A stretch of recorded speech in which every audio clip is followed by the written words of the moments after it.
Satellite Beach. And changes in the appointed, Councilmember Paul Elfrey is now the regular member. He was an alternate, City of Melbourne. And Councilmember Jo Lynn Nelson appointed as an alternate, and she was a member from the City of Titusville. So welcome. Next we'll have reports, and we'll do 3A, Executive Director's Report, and that will be Georgiana. Yes. You're on. Good afternoon.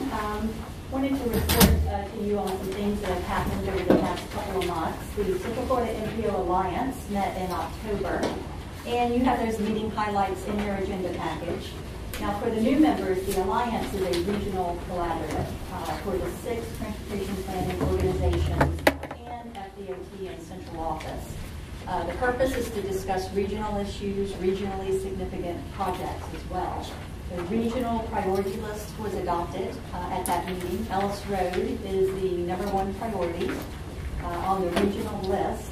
We were also able to add the State Road 401 movable bridges at the port, as well as the NASA Causeway bridges to the regional list as well. The statewide MPO Advisory Council, also known as the MPOAC, met in November. And this council is made up of 27 MPOs across the state, in the state of Florida. And we are a member of that organization.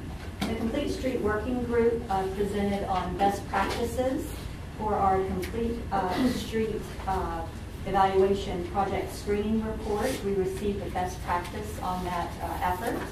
And if you remember, this report was used to select 8 complete street projects in Brevard County. Hickory Street was one of those projects, which is, I think, is currently under construction right now. So these were projects that are really a great asset to Brevard County and for economic development as well. You also have in your agenda dates for the 2019 MPOAC Weekend Institute for elected officials. It's on page 4, and those dates and locations are March 29th through the 31st in Orlando, and May 31st through June 2nd in Tampa. So it's a Friday through Sunday. It's a weekend training. And we can send up to 3 members to that institute. So of course we encourage our new members to attend. I know it's going to take your time, but all expenses are paid. The TPO board will pay for the hotel. We will pay for meals and reimburse mileage as well. And if you are, even if you have served on the board and have never been and would like to, just to learn more, I know Kathy, you've been. This particular course has gotten rave reviews, and you will learn everything there is to know about an MPO and what we're supposed to be doing at that meeting, at the training. So if you are interested in that, please contact Lisa, and she will set you up. Just give her a call. Also in your package is the public engagement report for September and October, and our status of projects report. You also have our 3rd quarter strategic plan so that you can clearly see how staff is meeting our goals and our targets and our work products. The other thing I wanted to mention to you, on Tuesday of this week, Rusty Roberts with Brightline, of course now it's called Virgin Trains US, came over to meet Laura and I to give us an update on phase 2. And I'm sure you've heard that they partnered with Richard Branson's Virgin Group to basically help leverage their business model. The lawsuit with Martin County has been settled, and of course that leaves the Indian River County lawsuit that is going before a federal judge by the end of the month. And once that's resolved, they plan on going to market with their bonds. They are currently negotiating very hard on their contracts. The station on the Treasure Coast and in Brevard would happen in tandem, according to Rusty. So the station on the Treasure Coast, basically they will both happen 5 years after operations. So up to 5 years after the train is rolling through Brevard County, we will get a station in Brevard County. That is the plan, as well as the Treasure Coast. They're planning to move forward with a ridership study the first of the year to help determine which one of the COCO stations will be the most feasible. They already own the land at both of those locations, so they don't have to purchase the land. So their next phase will be from Orlando to Tampa. They got the green light from FDOT to work out the terms with CFX for the land along I-4 as well. So he said they will know a lot more by July and August of next year, and would like to come to the TPO board and brief everyone, and we will have a better idea of how, what the terms are, the schedule, and how everything will play out. Well, Jenna, Yes. has there been any indication, the cities incur certain costs when the railroad decides to upgrade crossings and so on and so forth? Has there been any information gathered on what those additional costs are going to be for this program? I do not know if we have the actual amounts. I don't either, but Senator Mayfield is going to file a bill, and she hasn't done it yet, but I think once she does, we'll send it out to everybody. But she's hoping to get more money for the cities, because we do pay maintenance, and Right. maybe at a longer, I think it's like 7 years Yes. at this point, but hopefully we'll do more. But So it is my understanding Brightline or Virgin Trains will be upgrading the crossings for safety improvements, but they will also do maintenance improvements or incur the maintenance costs for up to 7 years, I believe, is the agreement. I thought it was 8 years. 8 years, I'm sorry, Okay. 8 years. I've not seen the agreement. Yeah. It probably would be good for us to just get a copy of it too. We get asked that question quite a bit. So they will do the safety improvements and then 8 years of maintenance costs.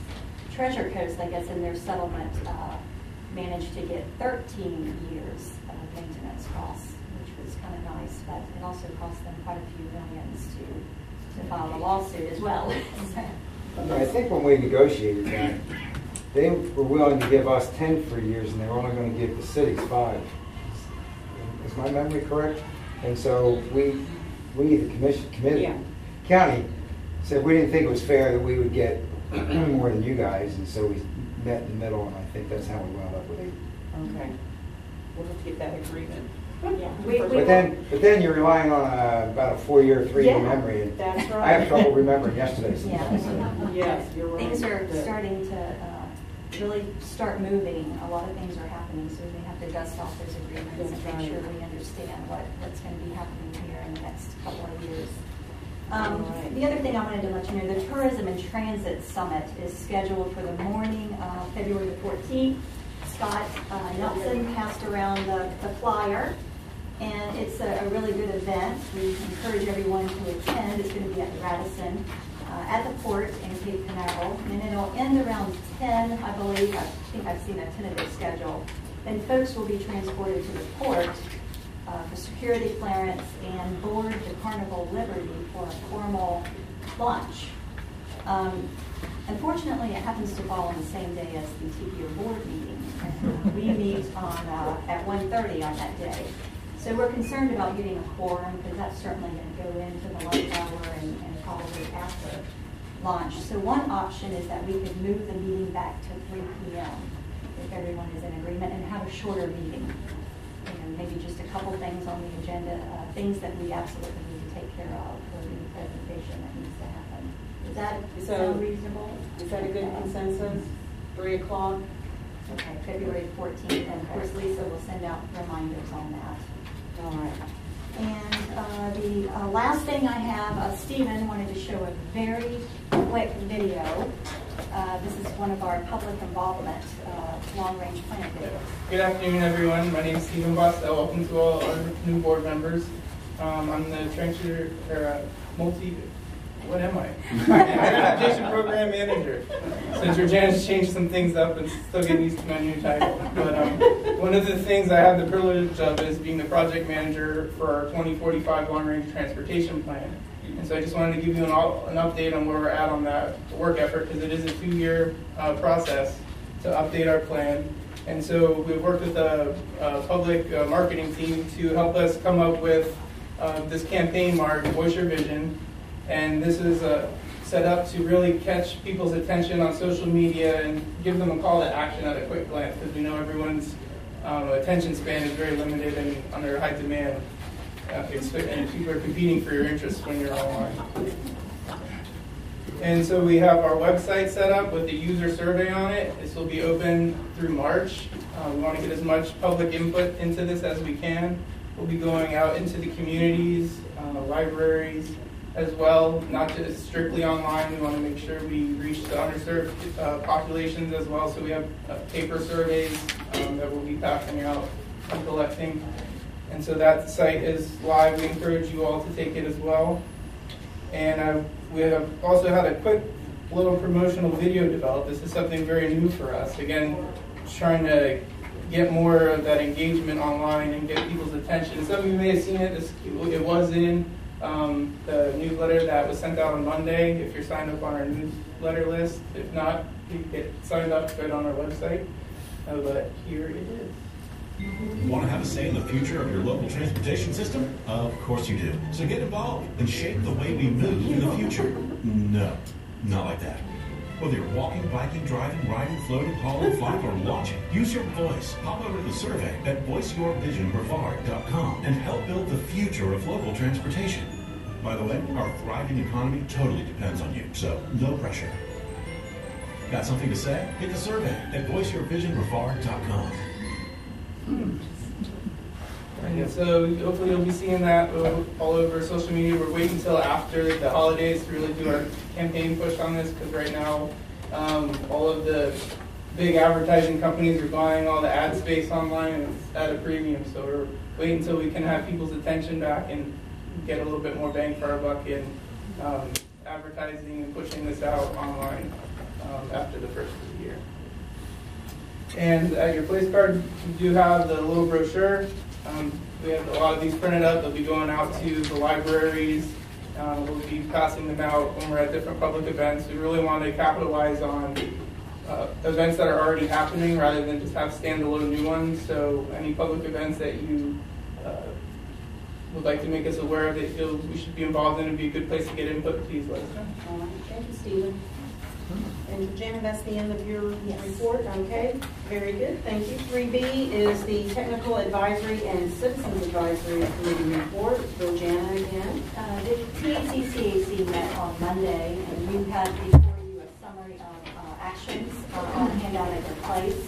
The TACCAC recommended the TPO approve the minutes from the October 8th TACCAC meeting. Resolution 19-11, a policy update to the Transportation Disadvantaged Local Coordinating Board. Resolution 19-12, which is the fiscal year 19 through 23 Transportation Improvement Program Amendment. And Resolution 19-13, the Transit Asset Management Plan. Okay. Thank you, Georgiana. Any questions for Georgiana? Seeing none, Council, I need a motion for approval of the receipt of the draft TACCAC meeting minutes of October 8, 2018. So moved. Second. All right, I have a motion by Mr. Hollander, second by Mr. Anderson. Discussion. Seeing none, those in favor say aye. Aye. Those opposed, and I vote aye, and the motion passes. Item 3C is Sarah Klum. Good afternoon and welcome new board members. I'm Sarah Kroll. I'm the Multimodal Program Specialist for Space Coast TPO. The Bicycle Pedestrian Trails Advisory Committee, or we call it the BPAC for the newcomers. The BPAC has met twice since the last board meeting. On October 22nd, we held a Complete Streets walking workshop. The flyer for that event is in your agenda, where we took the BPAC out of the meeting room and to Florida Avenue to explore the complete street and see firsthand the impact that transportation planning and the involvement on these boards and committees can have on the community. We also just met on December 3rd. They adopted their 2019 action plan, which is also included in your agenda. And they received the ADA presentation of the Bank Headmaster Plan presentation that you'll receive later today. For a brief trails update, Brevard Zoo Trail Phase 2 is complete. So get out there and enjoy some walking and biking. It's beautiful. The Coast to Coast Trail on the Brewer Causeway is currently under construction, as well as also there's going to be a public meeting on another section of that on Monday. And then the town of Mountain Bar is officially a Florida Trail Town and the second Florida Trail Town designated in Brevard County. So kudos to Mountain Bar. Thank you. Very good. Thank you, Ms. Crum. Item 3D is Transportation Disadvantaged Local Coordinating Board report, Mr. Terry Jordan. Welcome. John Nelson, Transit Director. I gave the, first off, I want to say I appreciate your flexibility on February 14th for the Tourism and Transit Summit and for the Environment Transit. You're definitely invited to that. As far as the TD-LCB report, I gave a CTC report which kind of covered the 6 months before that, which included lines to new buses starting Route 20, Heritage West Melbourne route, and the south end that especially was for Heritage High School and Goodwill on West 192 and the Field of Dreams and Thomas and Brevard. We fulfilled a lot of people's requests with that new route. Also, we were involved in Dump the Pump Day and Mobility Week and participated with our friends at Reconnect and Transit One and other partners in TPO. We did have to end one fixed route, Route 1C, back in April because of increased demand for contract route service. And so we started another route, which was number 49, to service especially clients that promised in Brevard. So that was a change. Also in that meeting, we did the bylaws update, which you're going to have on your consent agenda. I went through the TPO attorney as well as the Brevard County Attorney's Office to approve the annual operating report by our new Finance Officer, Karen Petters, approve the complaint policy, which is kind of a formality that we do every year, at our public comment period, which we're required to do every year. And one of the public comment that we received was for additional weekend service on Route 6 in Cocoa and Rockledge. That's pretty much covered. All right, thank you very much. Item 3E is the Florida Department of Transportation report, and it's Jamie Kersey. Welcome. You get the B team. I'm not Jamie Kersey. I'm Kelly Smith. Jamie's out sick today, Okay. so I apologize Okay. that you have me. That's okay. I just wanted to give you a quick update on the public information meeting that's going on for the Coast to Coast Trail to Titusville Gap. It's on Monday, December 17th. There's an open house from 5:30 to 7:30 at the City of Titusville City Hall Council Chambers. So if you are available to attend that, please do so. And if you have any questions, I'll be happy to take them back. All right, any questions? All right, it's all in your report. Thank Thank you, you. Ms. Smith.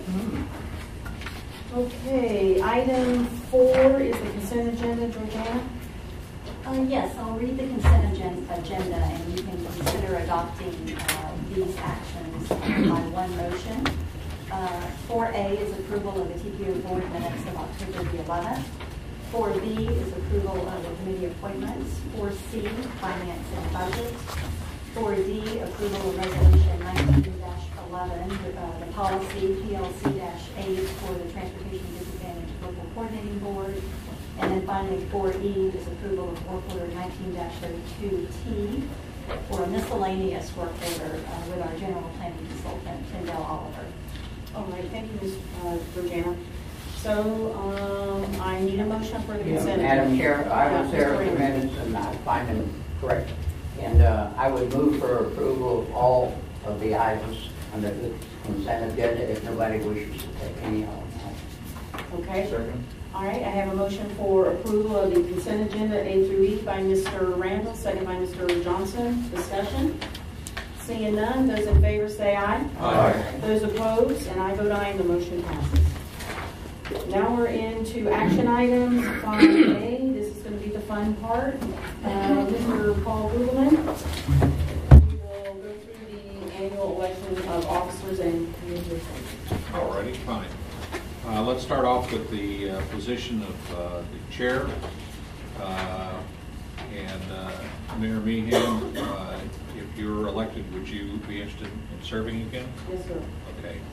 All right, nominations are now open for the position of chair. Are there any nominations? I'll nominate Mayor Meehan. I'll Okay. second that. Okay. Absolutely. Good news, we don't need seconds to nominate. I wanted to beat him to it, but he beat me. There you go. Better looking guy than I am. All right, are there any more nominations? Going once, going twice, going 3 times? We'll close nominations. All those in favor of Mayor Meehan signify by voting aye. Aye. Okay. Any opposed? And congratulations. Thank you. The next position is the position of vice chair. The current vice chair is Councilmember Trey Holton, who was not reelected, and so that position is open. Normally what we do is we elevate people through the ranks, which would be Councilmember Santiago as secretary, but that's up to the board, obviously. So are there any nominations for the, well, let me ask this. Councilmember Santiago, if you were nominated, would you be interested in serving as vice chair? Sure. Okay. All right. With that, are there any nominations for the position of vice chair? Nominate Councilman Santiago for vice chair. Okay. Nomination by Mr. Anderson on Palm Bay. Any other nominations? Once, going twice, 3 times, seeing no other nominations. All those in favor of electing Councilmember Santiago as vice chair signify by voting aye. Aye. Opposed? Motion passes.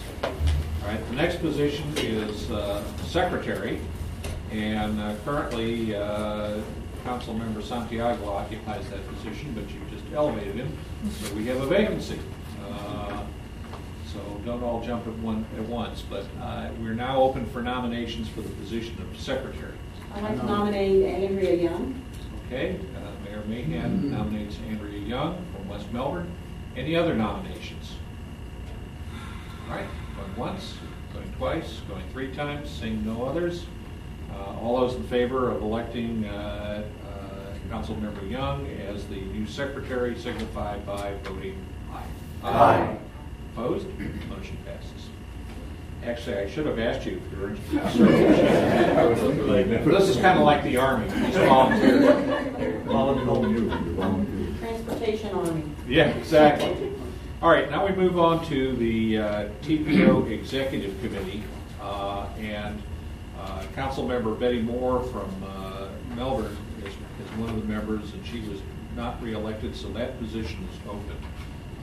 Any board member can serve as a member of the TPO Executive Committee. Are there any nominations, please? I'd like to nominate Paul Alfred. Okay. Okay. Councilmember Santiago nominates Councilmember Alfrey from Melbourne. Are you interested in serving? Absolutely. Very good. Be honored. Great. Any other nominations for that position? Going once, going twice, going 3 times, seeing none. All those in favor of Councilmember Alfrey to be TPO Executive Committee at-large member signify by voting aye. Aye. Okay, opposed? And motion passes. Congratulations. Thank you. And then we have another TPO Executive Committee position, which is now open. That was previously Councilmember Young, but you elevated her. So we have another vacancy. Are there any nominations for TPO Executive Committee? I nominate Ms. Yvonne Miles. Okay, Councilmember Young nominates Councilmember Minus from Melbourne. Any other nominations? Going once, going twice, going 3 times.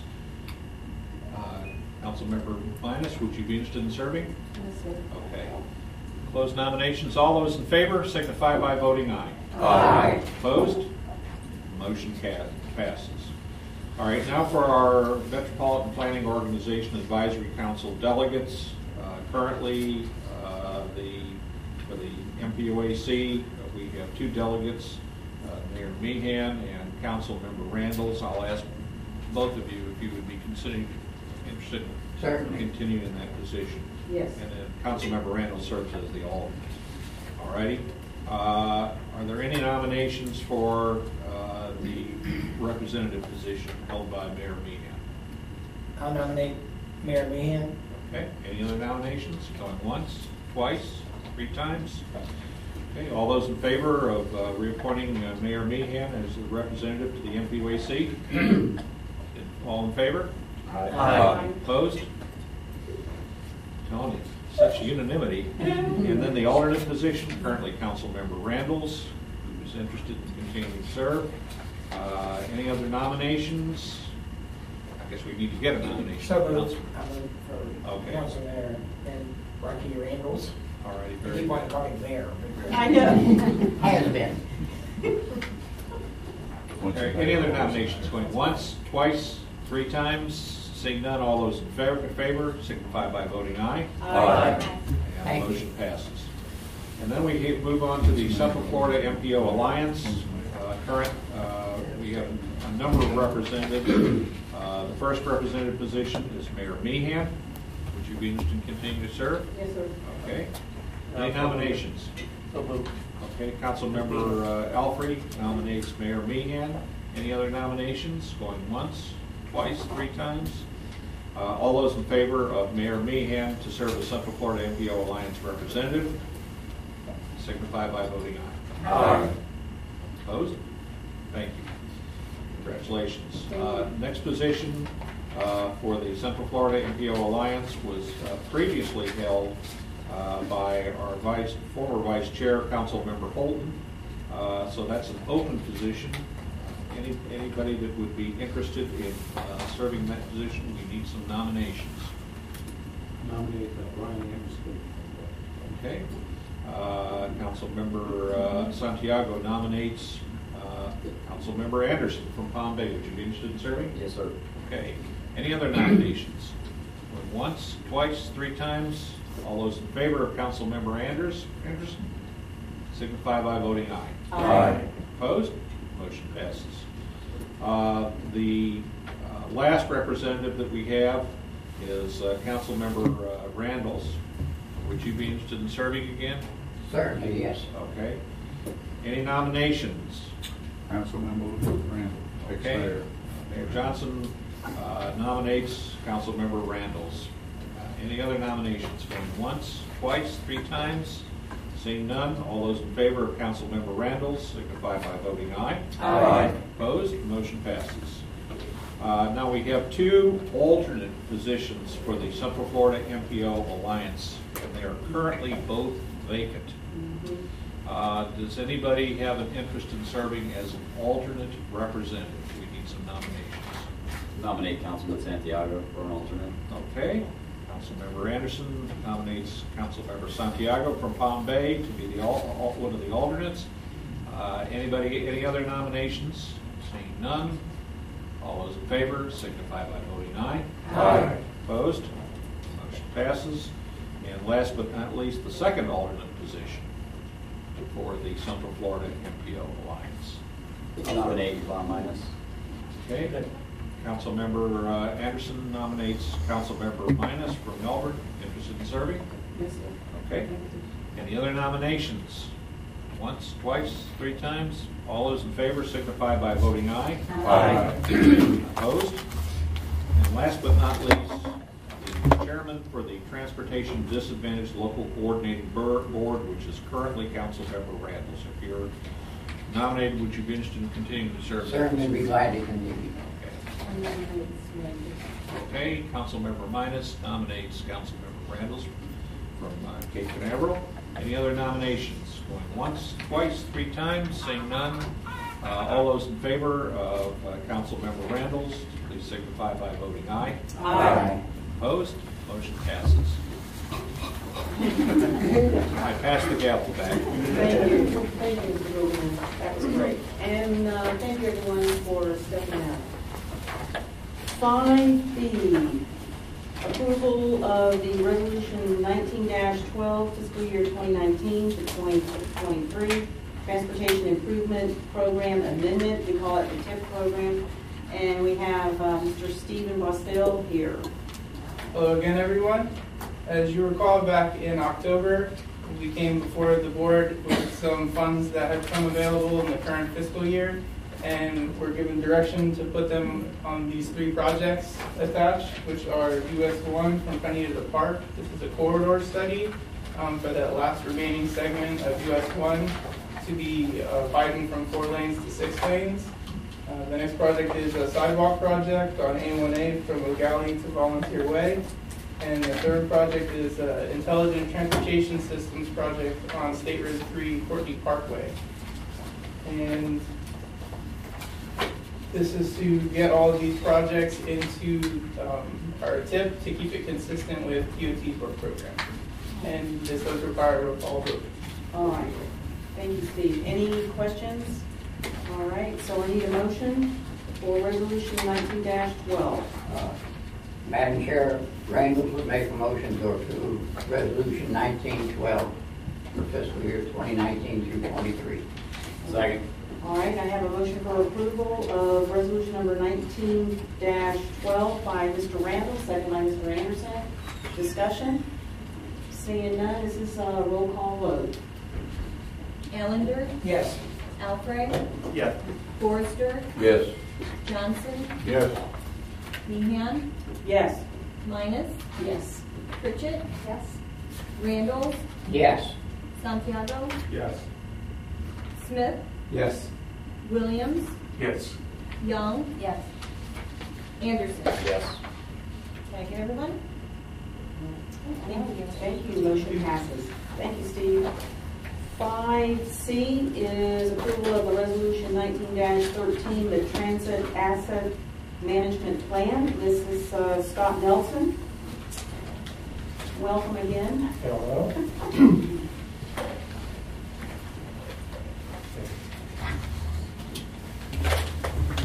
This is a new federal requirement that we complied with, and so I would like to kind of explain it to you a little bit more fully since it's part of the thing.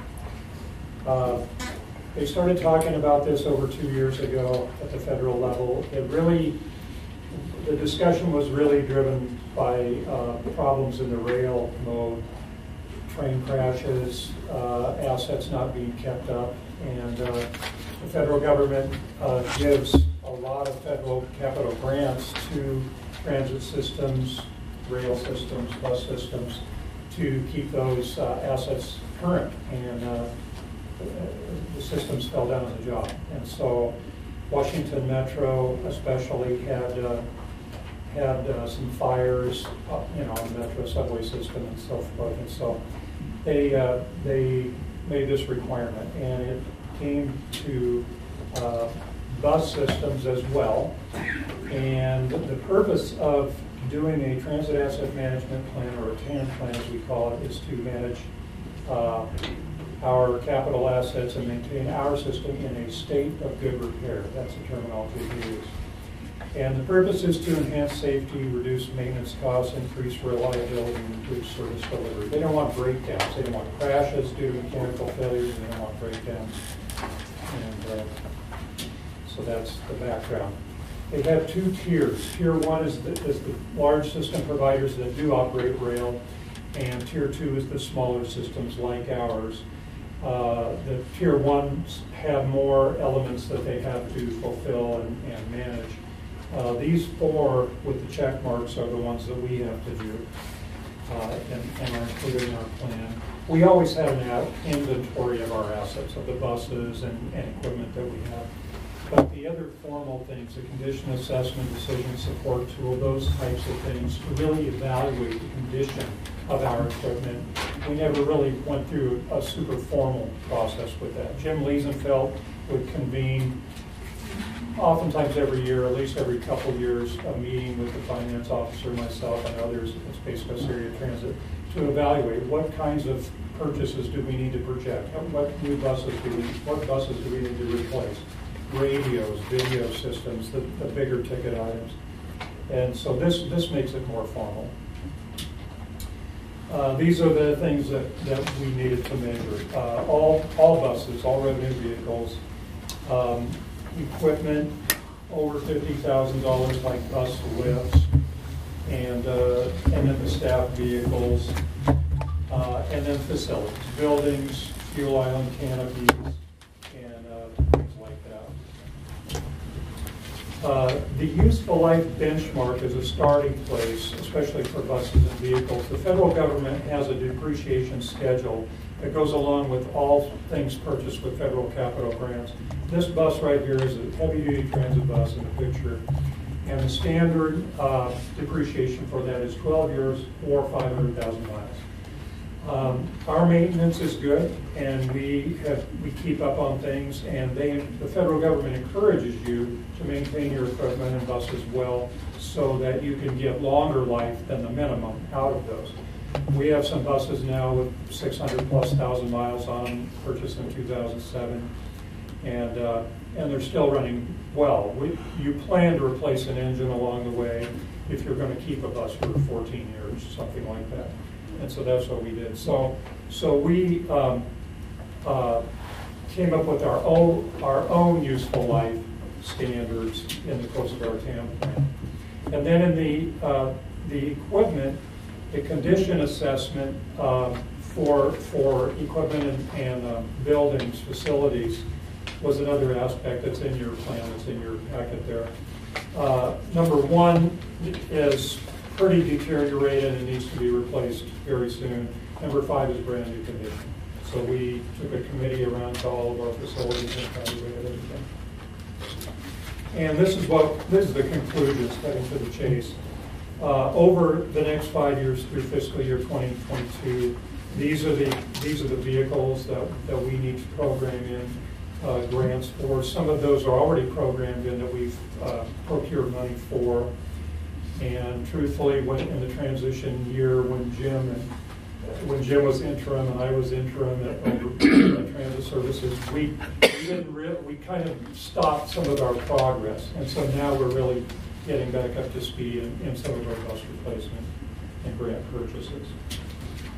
And then this is where we are with facilities and equipment. Jim did a great job, maintaining the buildings and keeping up with our facilities. I really do give him props for that. These are really the things that are left on our needs list as far as equipment. There's a building on 520 in Cocoa that needs to come down, and that will become an employee parking lot, and then we'll make a brand new nice Cocoa Transit Center there on South Bar Avenue. You might, if you really get in the weeds on this, on the enclosed transit asset management plan, you'll see that we have a bus lift in Melbourne that's rated a 1, and it says it's slated to be replaced. It's already been replaced. This plan was submitted in September, and the bus had been ordered a year before, and it was installed in October. So that's been taken care of. Oh, thank you. I think that's the end of it. All right. Yeah, any questions from Mr. Nelson? All right. Mr. Randall. Yeah. Madam Chair, I don't have some questions, but that's one of the committees I chair. And if I could just take about 2 minutes and read some of what this man is responsible for, along with his team. We do. Excuse me, I may not. Jake, did you pull off my card, my name tag, with that string you got there? Yes. Well, it's probably pretty appropriate. In any event, some of the things that makes for of course, the county's 72 miles long. So that means, excuse me, we put some miles on the vehicle before we get to the first pickup. And they have to replace many times the motor at 200, 300,000 miles, and the vehicle's still good. But they operate, now it's more. I had down here 20 fixed routes. How many others, Scott? There are 20. Provide service on weekdays and Saturdays, thanks to this group here that recently, and this man put next to me, that recently supported putting service on Sunday. We didn't realize that people have to work on Sunday. And the commissioner took it upon himself beside me here to say, we need to give those people a ride. Further along with this, we operate from 5:10 in the morning, and back there I told you wrong, it's 11, it's really 11:35 at night, and that's because the hotels on the beach area need to have 2 shifts of makeup people. change the sheets and things. So they need 2 different shifts because people don't check out at 8:30 like we used to in hotels, because the shifts start loading at 3 or start loading at 1 till 3. So they need a late checkout, and you can't rent a dirty room at 3 o'clock to the new people. So they work 2 shifts. But there's 71 buses, I believe we have for fixed route, if I'm reading this right. And several of them is 23, 28, 30, 35 to 40 feet. A whole stack of them is 2007, really nearing their time to retire. We have a van pool service that he uses strictly to operate with enterprise leasing. We lease the vans to companies that really need a van to transport 4, 5, 6, 7 people from one parking lot or location to wherever they work, which saves traffic back and forth. The maintenance facility really needs repaired in Cocoa. That's, I won't say it is great. It's in there. I saw that. Yeah. And also the last thing that really needs to be in there, it's in there, their computer system is 12 years old. Is that right? No, the computers are new, because we can buy those. But then you've got them since The software for the software transit scheduling is expensive. I can't believe that we are expecting them to talk to several hundred people a day with software that's 12 years old. Is that right? I see you're getting a new one. Let me just check my figure. Crappy software, yes. Terry would know how old's the software. I agree. It's antique. With that inside, we sometimes say, oh, the bus service, and it's a struggle to get, we get new capital for bus systems through Department of Transportation, but sometimes we have difficulty getting money for driver. And again, Commissioner Kurt here gave him a first raise, I think, in 7 years, whatever it was. Too long. Too long. And through his, so he's been a great supporter of it, to give him the credit. But with that in mind, I certainly would move, Madam Chair, For approval? approval of resolution number 1913. I know. Second. All right, I have a motion for approval by Mr. Randall, second by Mr. Forrester. Any other discussion? Seeing none, in favor, say aye. Aye. Those opposed, and I vote aye, and the motion passes. Item 6A, the FDOT tentative 5-work program, fiscal year 2020 to fiscal year 2024, and I have Maureen Bobo. Okay, thank you. Hi, good afternoon, everybody. My name is Maureen Bobo, and I'm with the Florida Department of Transportation, District 5, which is Central Florida, and I'm their Director of Transportation Development. I'm going to go through today our tentative 5-year work program. Okay.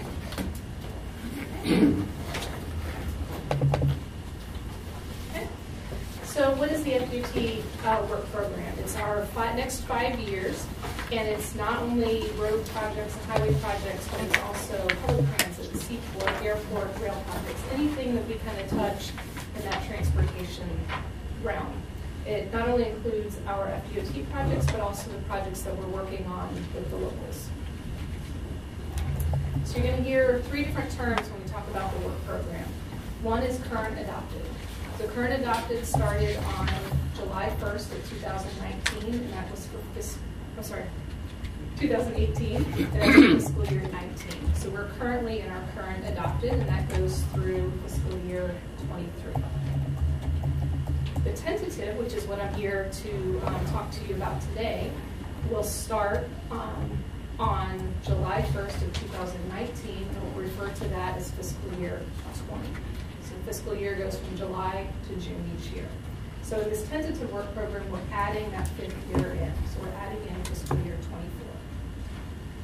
The tentative is what we'll send up to the legislature to hopefully gain approval from them. And then it goes to the governor's office. And then once he signs it, on July 1st, 2019, we will have an adopted work program, which will go from 20 to 24. So types of projects that we put into the work program are safety and security, preserving our system, pedestrian bicycle projects, multimodal, operational improvements, and capacity improvements.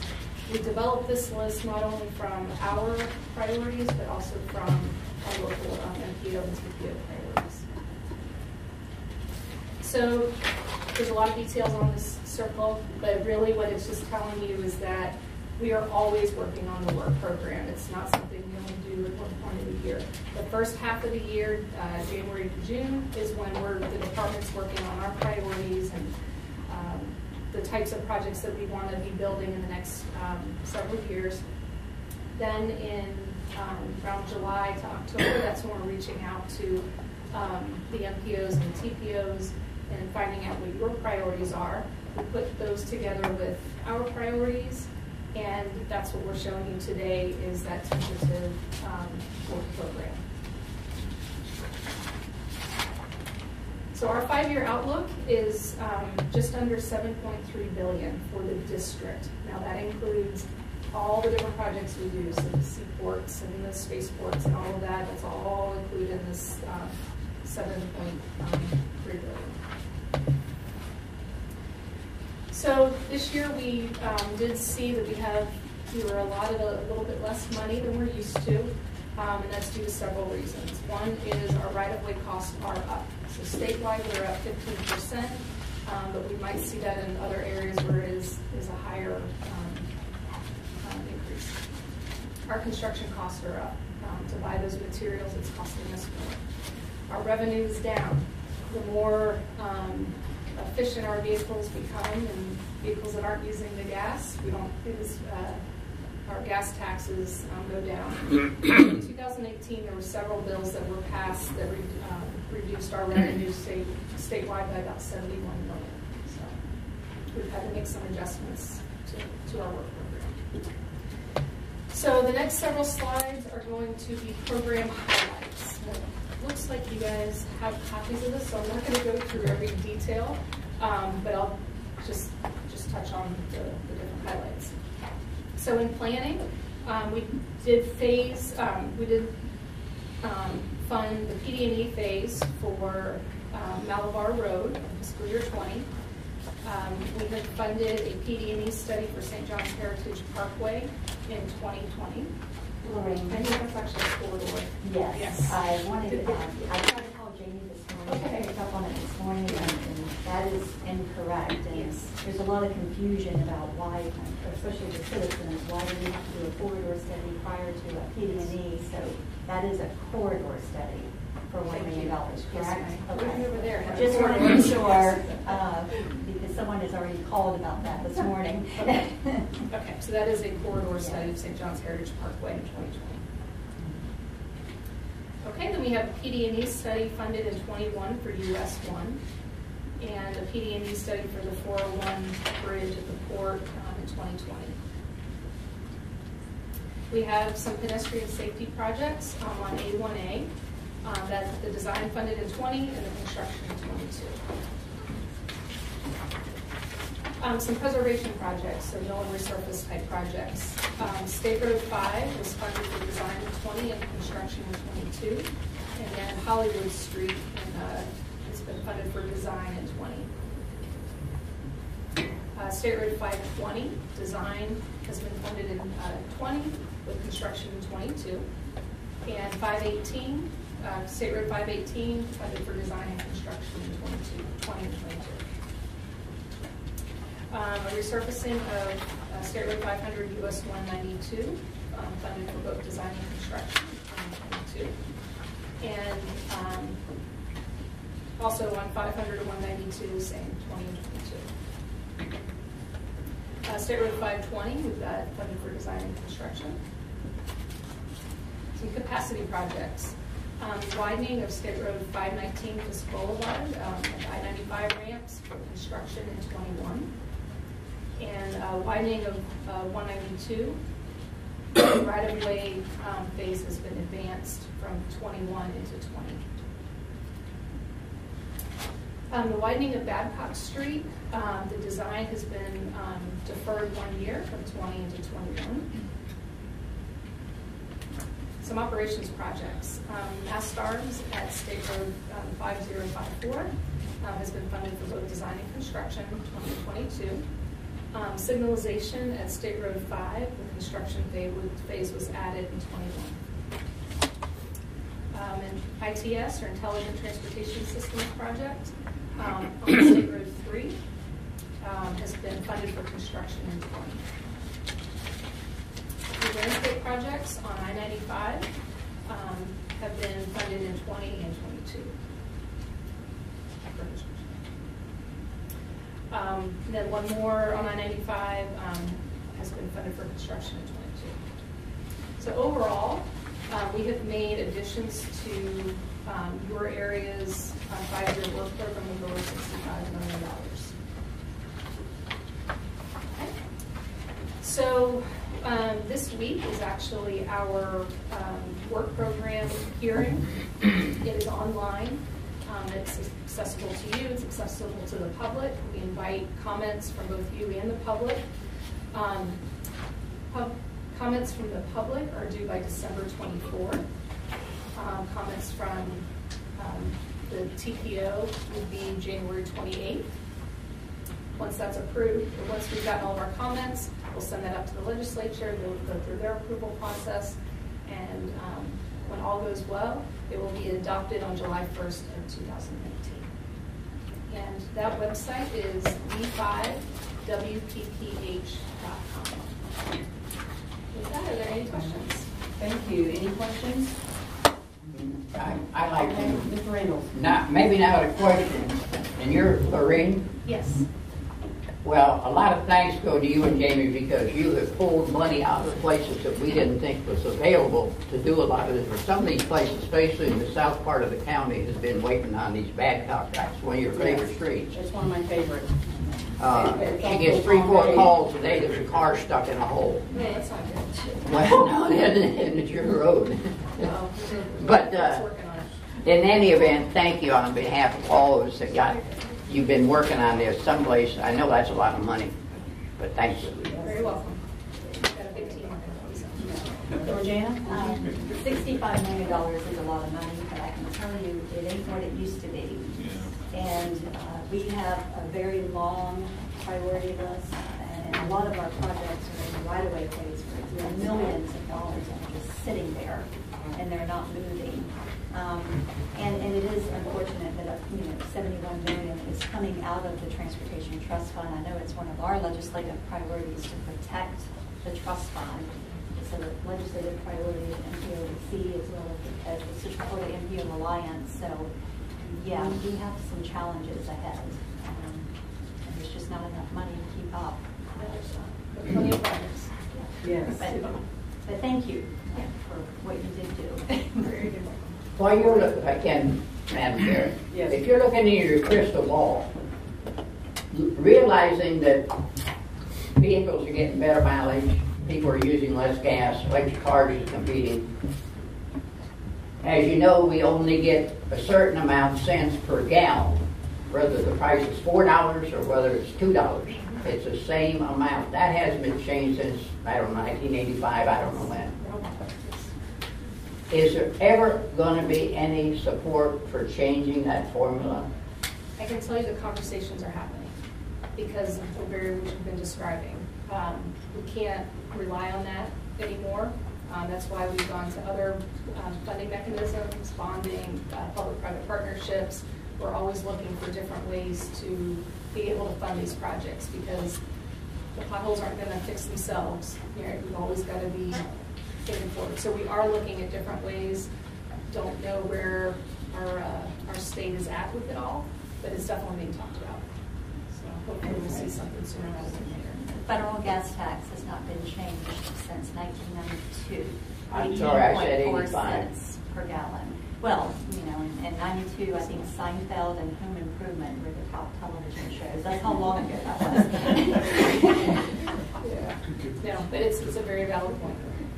Well, the commissioners, at least in Brevard County, with 72 miles of roads here, there are 72 miles of the county, really need some help, support, and continue what you're doing. Thank you. Because we're Maybe if we all losing stick ground. together, we'll Yeah. make some change. That's right.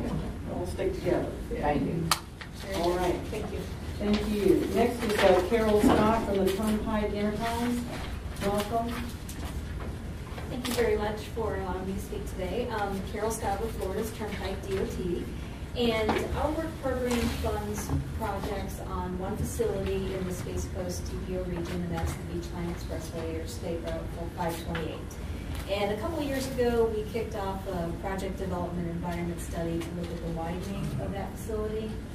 And due to all of the coordination that was going on with Brightline and Virgin Trains, we decided to put that project study on hold temporarily, just until everything kind of gets figured out.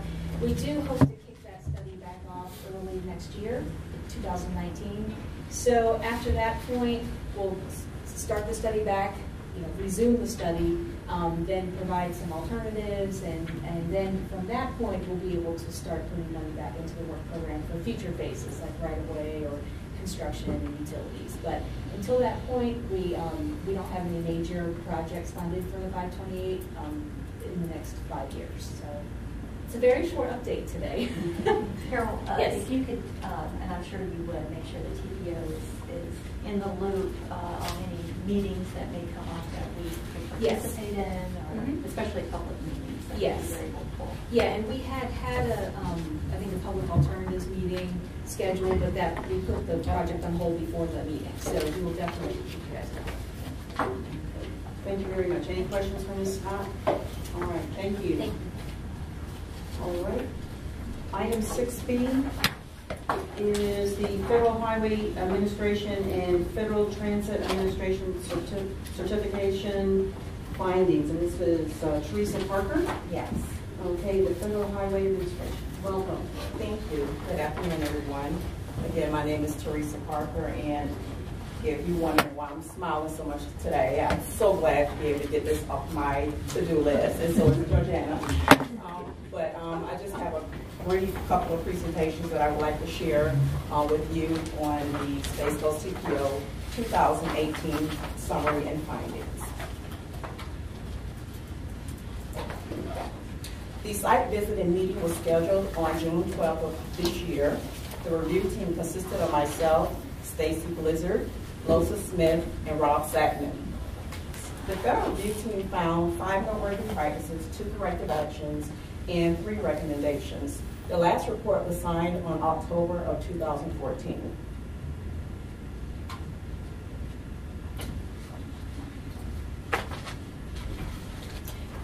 This year, we decided to go with a different certification review for the TMAs.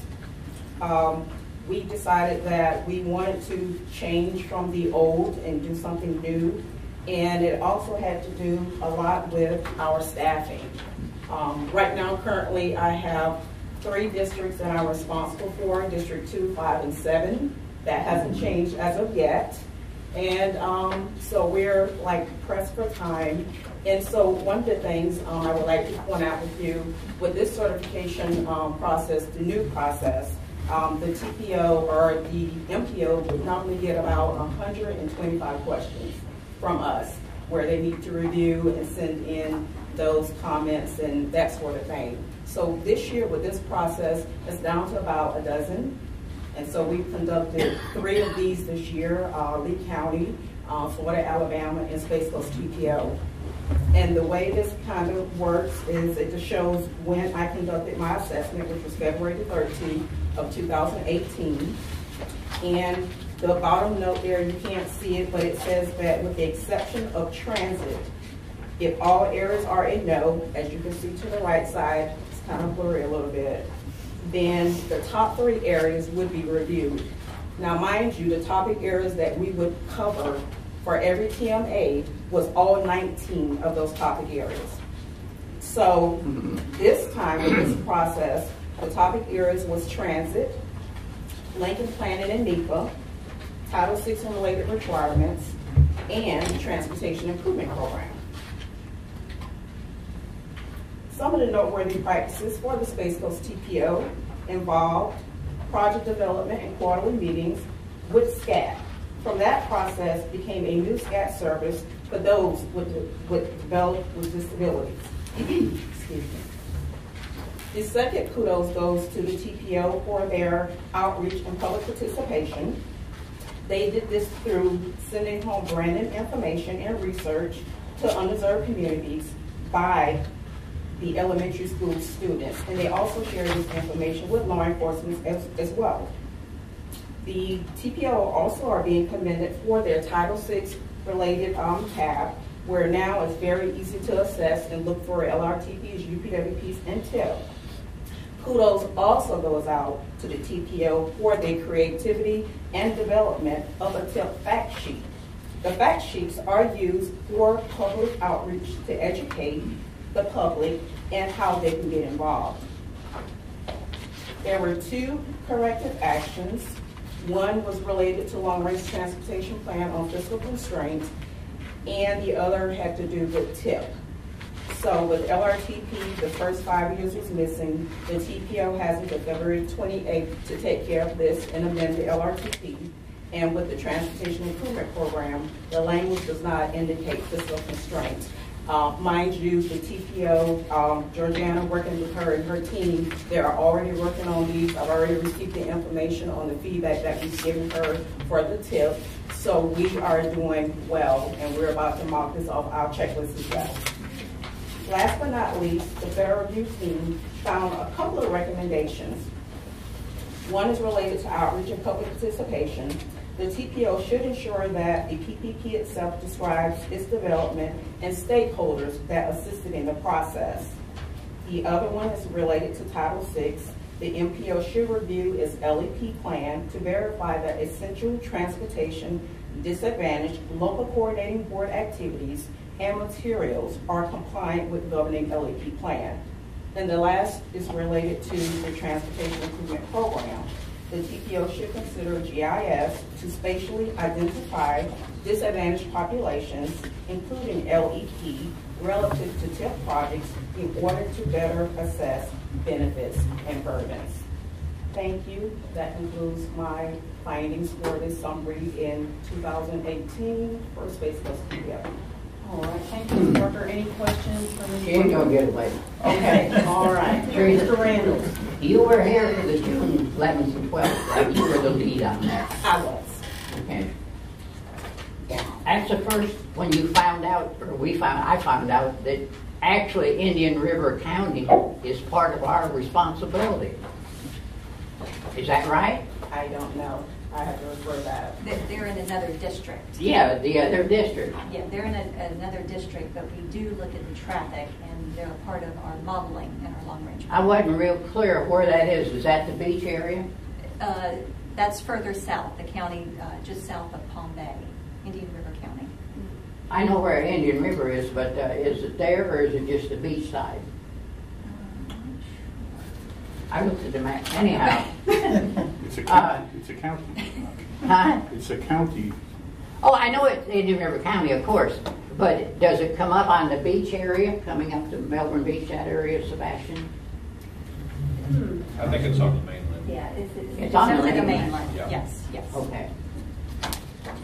Well, thank you for coming over and being here. Hi, I'm Laura Carter, Assistant Director. Indian River County, the Sebastian area down there is part of the Indian River urbanized area. However, through an agreement with Indian River and the RMPO, our TPO does manage and plan for transportation for all of our county.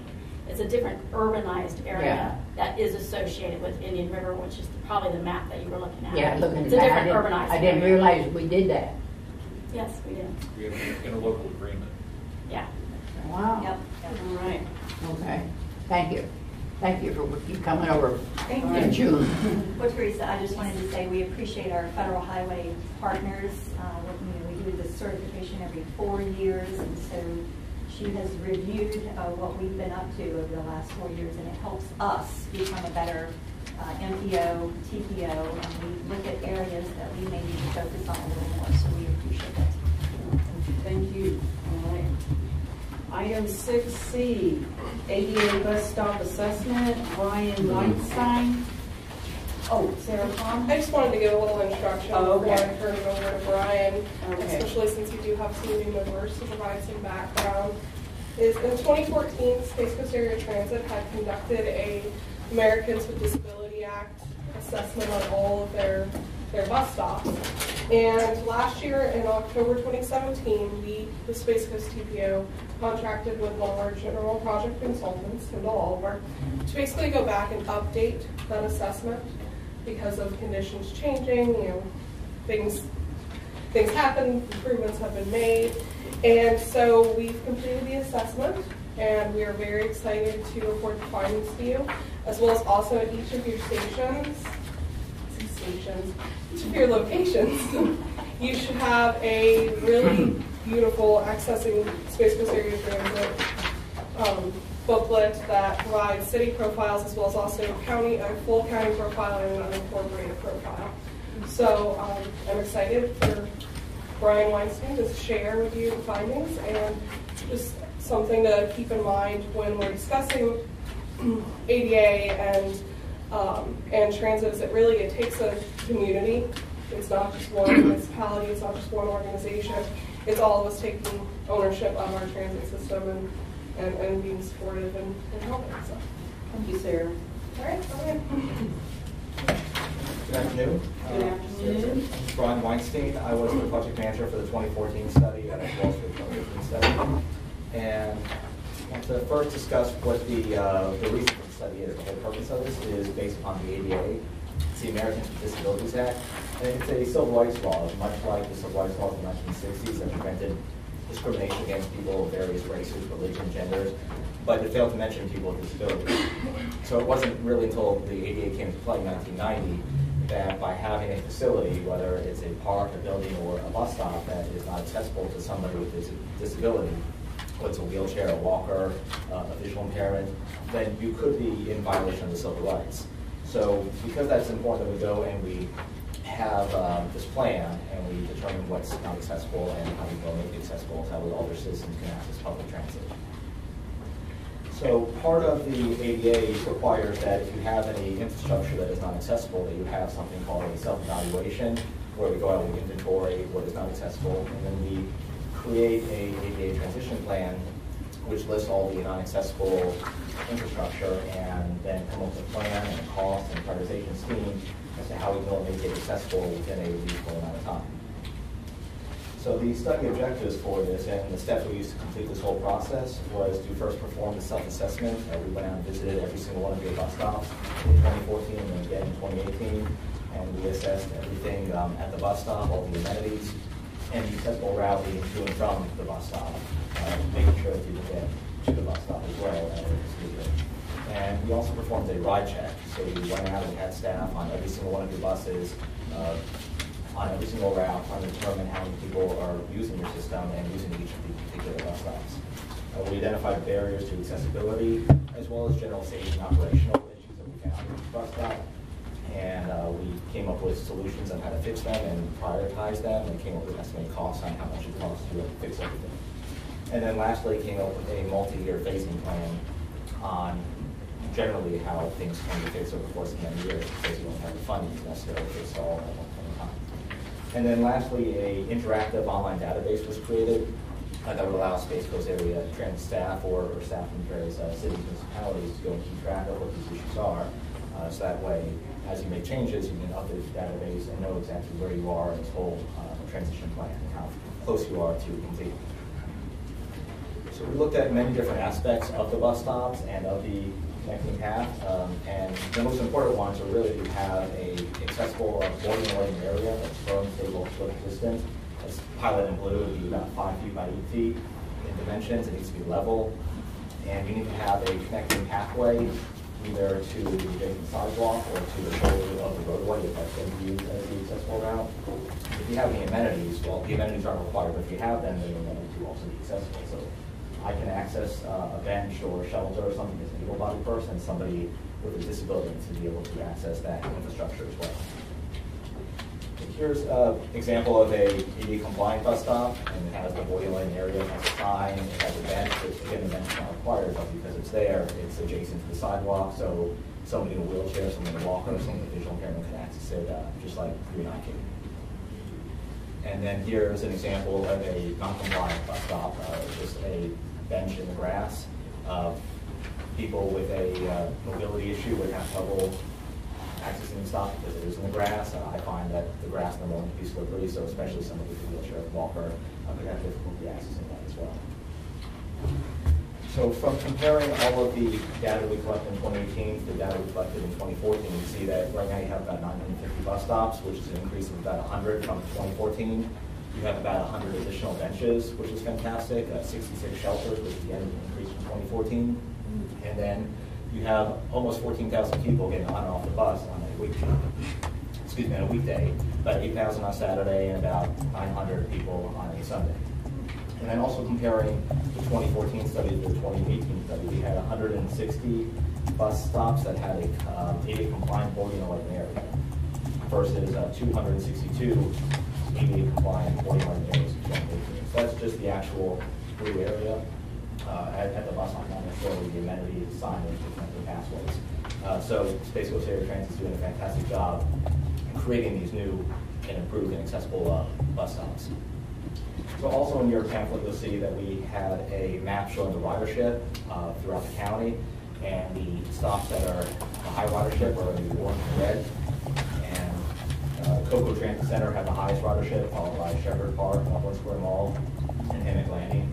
And then all the other bus stops as well are shown as well in different colors, different size stops. So you can see how your particular jurisdiction compares to the county as a whole. We also created these city profiles, or municipality profiles for each of the different cities, for the unincorporated county and the county as a whole. And on there we have the number of bus stops, the number of benches, shelters, how many are accessible. We classified the cost, the estimated cost for ADA accessibility into high, medium, and low categories, you can see in the pie chart. And we have the ridership for each location as well. And then we also created these city profile maps that would show the location of the bus stops within each of the different municipalities, whether or not the stop is ADA compliant, or the approximate cost to achieve ADA compliance at each particular bus stop. We then looked at all the different bus stops as a whole within the entire county, and we determined what needs to be mitigated and approximate cost for the mitigation. We gave each bus stop an individual score based upon its current level of accessibility, its current safety, operational efficiency, as well as the current ridership at each of the different bus stops and where it's located in terms of important trip generators. So if it's near a hospital, near a school, things like that, it would get a little bit higher score than a bus stop that might be in a location that is less utilized. And we then we rated all these and sorted them in order to give the general prioritization score.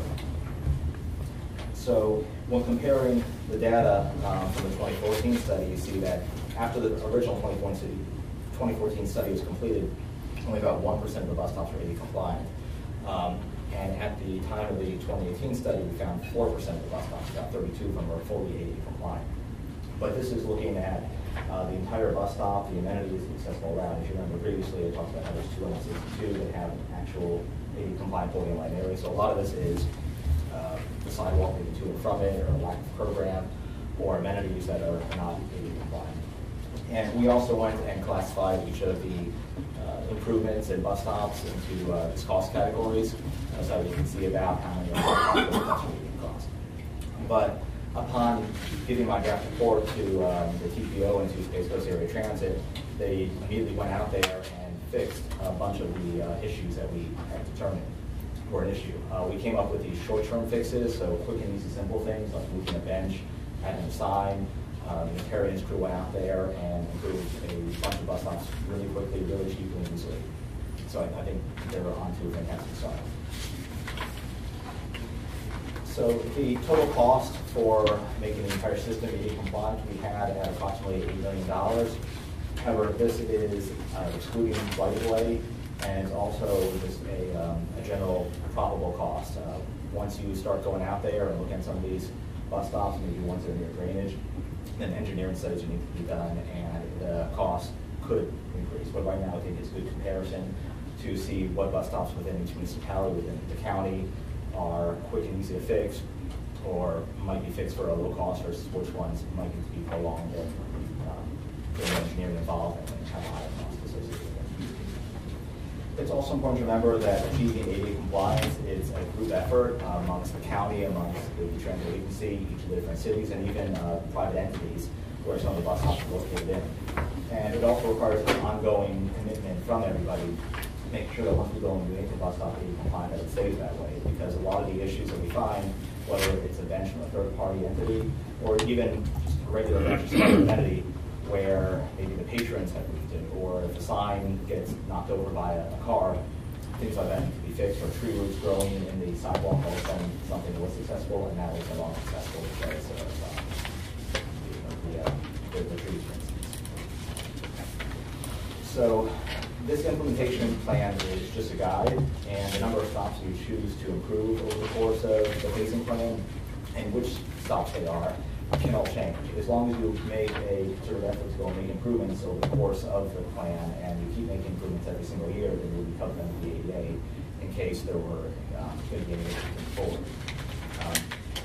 But we did create a prioritization scheme for you to go look at, but again, depending on construction, on different corridors that are going to be working on, then these priorities can shift.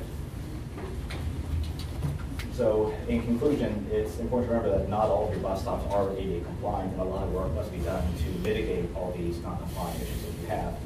But from doing this work in a lot of different counties throughout the state and other states as well, you guys really are off to a great start. You have great staff at TPO and the transit agency, and like I mentioned, I submitted my draft report to them, and they're already out in the field trying to go make improvements, which is fantastic. And as long as this process continues, then we'll be achieving compliance, no time at all. So if you have any other questions, you can please feel free to contact me or out there as well. All right, thank you, Ryan. Any questions for Ryan? Mr. Randall? Yeah, I sure do. You found about 100 bus stops we didn't know we had last year. Well, I think that's Terry and Scott have been adding bus stops to the system. Okay, well that's good.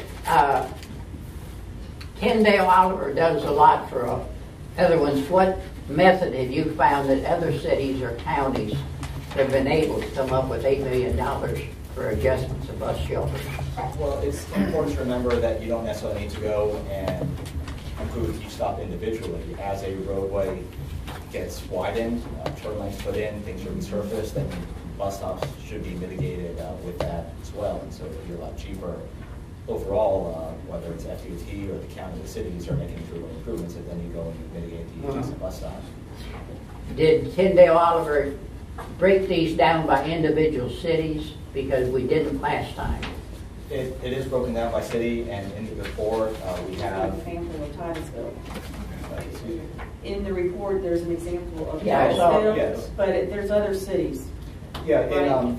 We have the pamphlet here, which has information for each of the different cities, but then in the report itself, we have the appendice, which has 1 page per bus stop, and it's sorted in multiple ways, one way based by municipality, so you can go in the report in one of the appendices, which has 900-something pages, and you can look only for Titusville or only for Melbourne, and pull out all the stops that are applicable to each location.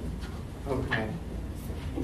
And Mayor, this shows that 100% of the ones in the city of Cape Canaveral are not compliant. Well, yeah. You're right. So you know. That's why I'm interested, because we're going to fix it. But I really wondered, Brian, how did Steve get your permission to use in his picture up there on the video? I thought that person here was saying that was Steve's picture. All right, Mr. Randall, is that it? Yes. Okay, thank you. I got Mr. Elfrey. Yeah, real quick question. I noticed on the benches, the increase in benches. Is that due to the third-party benches and such, or were they included in the report?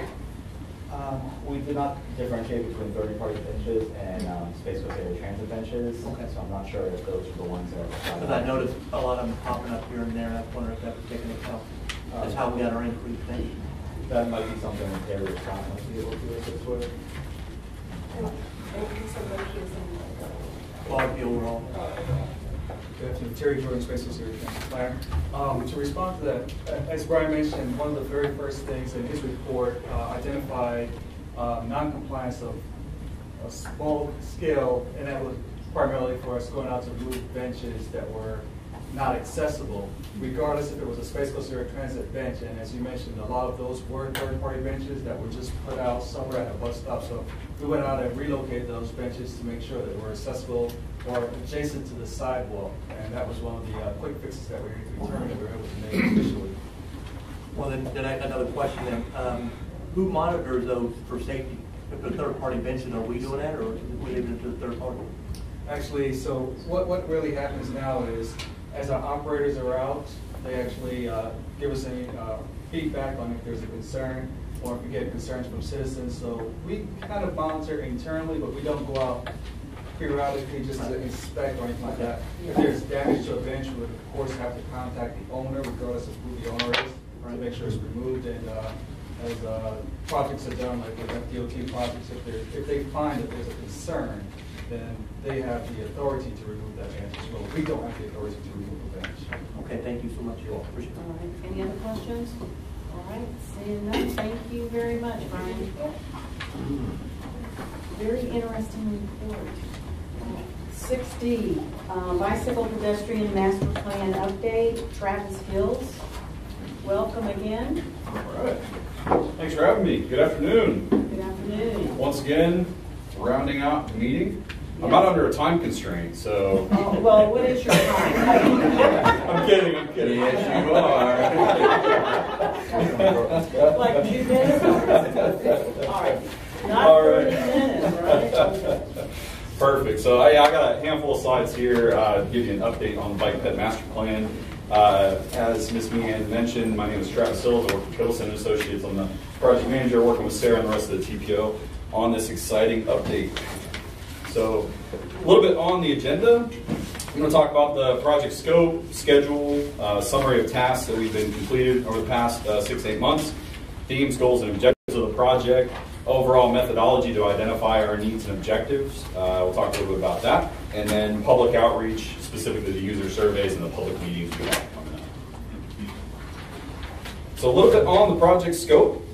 First item is to review and update the 2013 Bicycle and Pedestrian Mobility Plan. So pretty straightforward, right? So how are we going to do that? What we've been doing over the past few months, the first bullet is, or the second bullet, existing conditions analysis. So we've been working through that in preparation for the needs and opportunities analysis and presenting that to the public early next year. Getting into that needs and opportunities, we're actually working through that right now to identify our corridors and identify those potential ped bike projects. And then the public meetings and outreach, really getting in, getting the locals to comment on our projects and figure out if we're on the right track.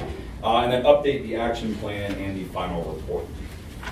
So a lot on this slide here. Really the main highlights, we started back in April. We've been working throughout this year, really existing conditions, getting into our needs and opportunities assessment.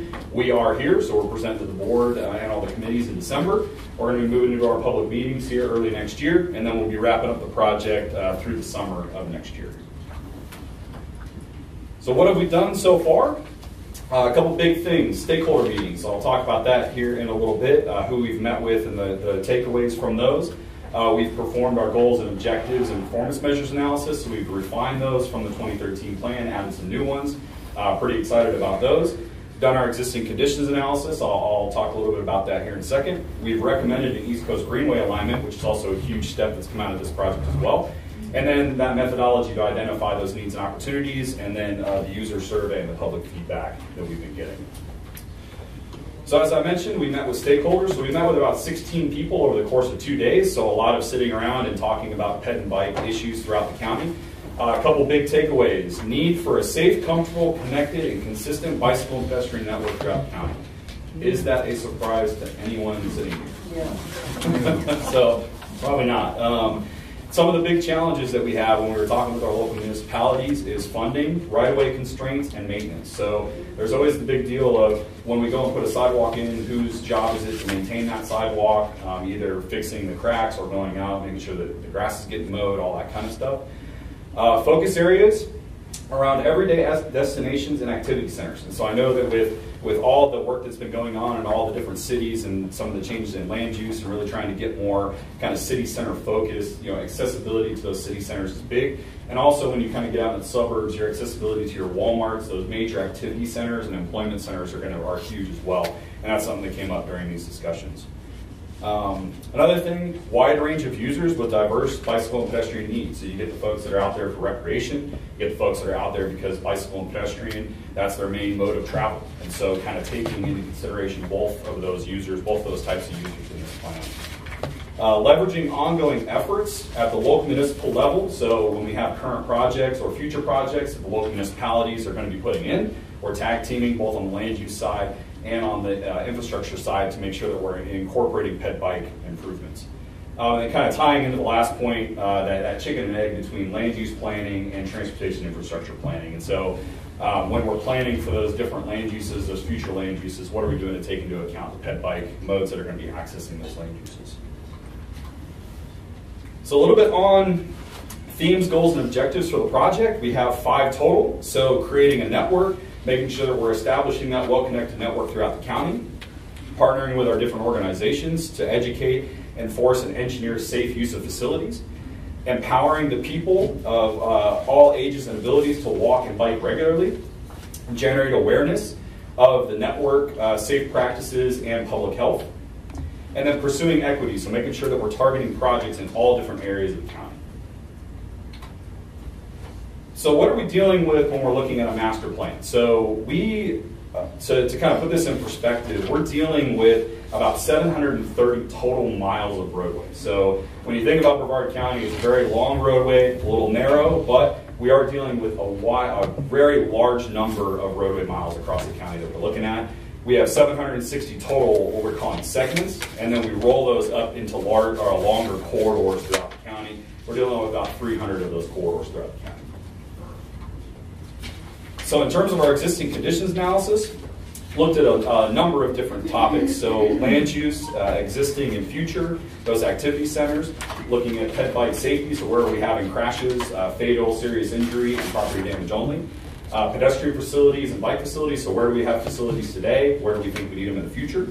The demographic side as well, so population, households in poverty or with no car, and then the residents that are under 18 or over 65. Looking at the transit component, so piggybacking on the ADA report, they got ridership data at all their stops. We're using that and incorporating that into our plan as well. And then the last component is trails. So looking at the current and proposed trails across the county and how that connects in with our ped bike network. So this is just a snapshot of our existing conditions analysis. We've created a number of these graphics for the whole county for all of the different metrics I talked about in the previous slide. This one is activity centers and major destinations. So you can see all those mapped, and you'll see that what we try to do is for each existing conditions metric, tie it back to a goal and an objective or multiple objectives as a part of our plan. What you'll see is we have a table there as well. That's actually being used in our prioritization process. So we've gone through and given weights to all of those different metrics for all the existing conditions analyses that we've done. Moving on to the East Coast Greenway alignment. You'll see it's probably a little bit easier to see in your packet, but we have 4 different segments throughout the county that we looked at. Northern segment was the East Coast Regional Rail Trail, and so that was built. That's been open for a few months now, and so that's our primary alignment in the north. Moving down, we have US 1 south of Titusville, and then when we get to 528, with the 528 plans to put a 12-foot trail on the north side potentially, we're going to be piggybacking on that, using that as our primary alignment to get over beachside. And then the rest of the alignment for segments 3 and 4 would be along State Road A1A, connecting into Indian River County, which is where their primary alignment is along A1A as well. So we're tying into that regionally. So very high level. I won't go into detail on this because this is actually a summary of about 8 slides that we presented to our technical committee. So we essentially have a 4-step process. Breaking this up into what we're calling needs, which are corridors or segments that have no ped bike facilities at all, and opportunities, which has some or full ped bike facilities. And the reason why we want to differentiate is because when you have these corridors that have no pet bike facilities, there's obviously a need, right? So if we're generating those pedestrian trips, if we have those land uses that generate those trips, we want to be looking at getting facilities on those corridors. Now we have another subset of corridors which either has partial or full facilities. And so the full facilities, those are going to be a little bit harder to do a project on because they have facilities. So those may not be a top priority, but we do want to identify those corridors as potential opportunities for improvement in the future. At the end of this process, we're essentially going to have 12 different lists. A lot of these will be in an appendix, and they will be summarized in the final report. Very digestible. I will not come back to you all in the summer with 12 different lists of projects, I promise. So, but essentially, we're going to be breaking it down into pedestrian needs and opportunities and bicycle needs and opportunities. So really targeting those pedestrian-specific projects and those bicycle-specific projects. There will be some crossover when we're looking at trails or shared use paths as well, so that's something that we'll get into when we start identifying projects. So a little bit on kind of transitioning from what we're doing into public outreach and public involvement, which is going to be coming up here over the next few months. A little bit on our user survey. So we were live from September 10th to December 10th, so it closed a few days ago. We had, I want to update this, over 1,800 responses for this survey. So this was one of our more widespread survey outreach that we've done through the TPO. So very exciting. We used a lot of social media to get the word out. We used a lot of our local partners to get the word out, and we had a lot of responses. So a couple kind of high-level points. We asked a number of different questions, but at a high level, why do you walk, why do you bike, and why do you use trails? So why do you walk? We had about 90% of people say for recreation and exercise. So that's our user group. That's a lot of our user group that's out here using these sidewalks and pedestrian facilities.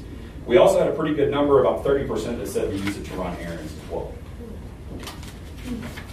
And then why do you ride a bike? So it's pretty consistent with our why do you walk. So you're getting that subset that uses bicycle as probably their primary mode of transportation, about 30% running errands. And then you have another 90% that's using it for recreation. Now, you could check more than one answer, so that's why all of these percentages don't add up to 100. So somebody may use it for recreation and also may use it to run errands as well. And then why do you use a trail? So this was an interesting part because we asked a few questions kind of gauging people's interest or knowledge of our trail system. It's a very big part of our county, and so we want to make sure that we're getting the word out. And what we were seeing is about a 50-50 split between people that don't use trails and people that do use trails. Pretty consistent. We would like that number to be higher because we want people to get out, enjoy nature, enjoy Brevard County, and enjoy our trail system.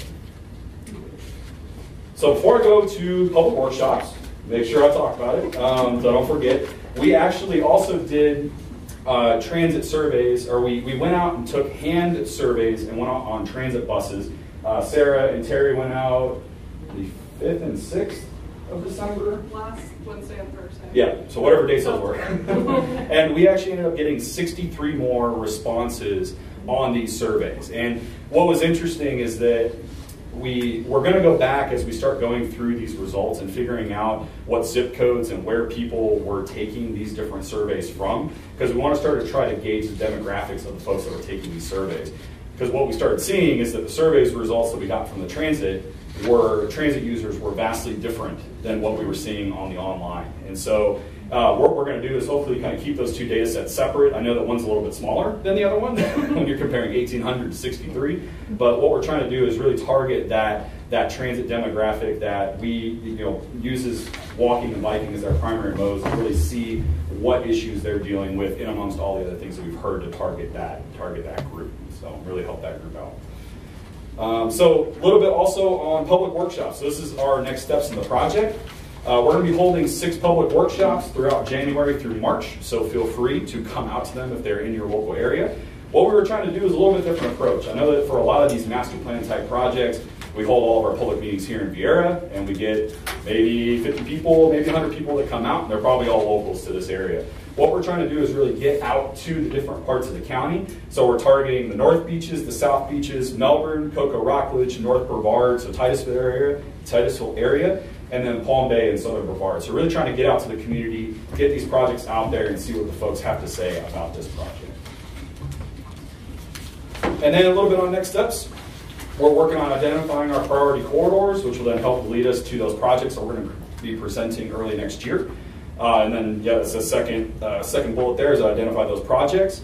Then we're going to conduct those workshops, get that public outreach, and then develop our planning level cost estimates. So that's kind of the next step with all this is, similar to the ADA report, how much money are we talking about to get, this wish list of projects put together? So that's going to be the fun part. And then we'll be working on that final report through the summer. So you should be seeing me probably sometime May, July, August, one of the September, one of the board meetings over the summer. So we present the final results. We don't do meetings in August. Correct. If I read. June and August. Yeah. Sorry, yes, I was just saying one of those summer yes, months. I understand. Don't want to scare people. I'm not going to call you into a special meeting, I promise. That was the plan. It was a surprise. You can call, but we want to. I'll be the other one here. Thank you, Travis. Is there any comments or questions? All right. Thank you very much. Perfect. Thank you. All right. Item 7 is adjournment. Okay, so before I adjourn, we have no meeting in January. We have a meeting on February 14th. We'll change that to 3 o'clock. 3 p.m. 3 p.m. Lisa, do I have any sign-up sheets? No? Okay, I didn't see anybody over there. So any other concerns, comments before I adjourn? Seeing none? All right. Meeting adjourned at 3:06.